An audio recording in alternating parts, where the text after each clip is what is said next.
ുന്ന ഒരു സംഭവത്തിനാണ് ഈ ജമ്മി മാടമ്പിമാർ നേതൃത്വം കൊടുക്കുന്ന ഈ സ്കൂളിൽ ഉണ്ടായത്.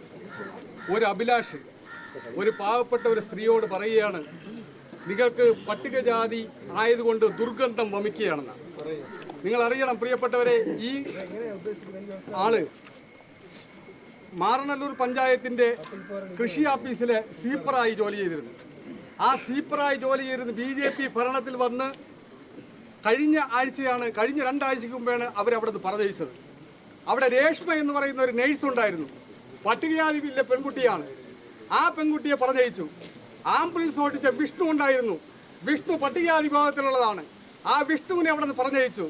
ഇവർ ഇവിടെ BJPയുടെ പഞ്ചായത്ത് ഭരണം ഉപയോഗപ്പെടുത്തിക്കൊണ്ട് അവരുടെ സ്ഥാപനങ്ങളിൽ നിന്നെല്ലാം പട്ടികജാതി വിഭാഗത്തിനെ അവർ പണ്ടെങ്ങനെയാണോ കീഴാളന്മാരായി നിർത്തിയിരുന്നത് അതുപോലെ നിർത്തിയിരുന്ന് അപമാനിക്കുവാൻ വേണ്ടി ശ്രമിക്കുകയാണ്.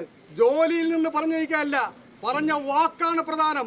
പറഞ്ഞത്, നിന്റെ ശരീരത്തിൽ നിന്ന് നീ പട്ടികജാതി ആയതുകൊണ്ട് ദുർഗന്ധം വമിക്കുകയാണെന്ന ഏറ്റവും നീചമായ വാക്കുച്ചരിക്കുവാൻ വേണ്ടി ജമ്മി മാടമ്പി സ്വഭാവം തീണ്ടി നിൽക്കുന്ന അയാൾക്കല്ലാതെ മറ്റാർക്കും കഴിഞ്ഞില്ല. SFIയുടെ നേതാക്കന്മാരോട് സൂചിപ്പിച്ചു. സഖാക്കളെ, ഞങ്ങൾക്ക് പറയാനുള്ളത്, അയാളെ എത്രയും പെട്ടെന്ന് അറസ്റ്റ് ചെയ്യണം. അയാളെ എത്രയും പെട്ടെന്ന് അറസ്റ്റ് ചെയ്തില്ല എന്നുണ്ടെങ്കിൽ അയാളെ ഞങ്ങൾ ഈ കൊടിയൊന്ന് മാറ്റി ഞങ്ങളുടെ ചെങ്കൊടിയുമായി ഞങ്ങളൊരു വരവ് വരും. അന്ന് ഇവിടെ 3 വരി കെട്ടി തടഞ്ഞു നിൽക്കുന്ന പോലീസോ അതിന്റെ അപ്പുറത്ത് നിൽക്കുന്ന RSS തെണ്ടികളോ വിചാരിച്ചാൽ ഞങ്ങളുടെ രോമത്ത് തൊടാൻ കഴിയില്ല എന്ന് ഉറക്കെ പറയുകയാണ്. അടിയന്തരമായി ഞങ്ങളുടെ ഏതോ പ്രിയപ്പെട്ട സഖാക്കൾ രാവിലെ അവിടെ പോയപ്പം ഏതോ ഊച്ചാളന്മാര് കയറി എന്തോ ചെയ്തു എന്ന് പറഞ്ഞു.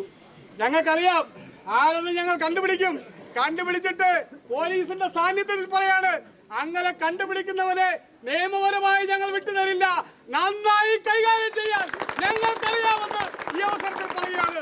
പ്രിയമുള്ളവരെ, പ്രതികൂല കാലാവസ്ഥയിലും ഈ നാടിന്റെ നവോത്ഥാനം നിലനിൽക്കാൻ വേണ്ടി ഇവിടെ എത്തിയിട്ടുള്ള പ്രിയപ്പെട്ട SFIയുടെ വീരന്മാരും ധീരന്മാരുമായ സഖാക്കളെ CPMന്റെ കാട്ടാക്കട ഏരിയ കമ്മിറ്റിക്ക് വേണ്ടി അഭിവാദ്യങ്ങൾ ചെയ്തുകൊണ്ട് ഞാൻ നടത്തുന്നു. നിങ്ങൾക്ക് എന്റെ വിപ്ലവ അഭിവാദനങ്ങൾ.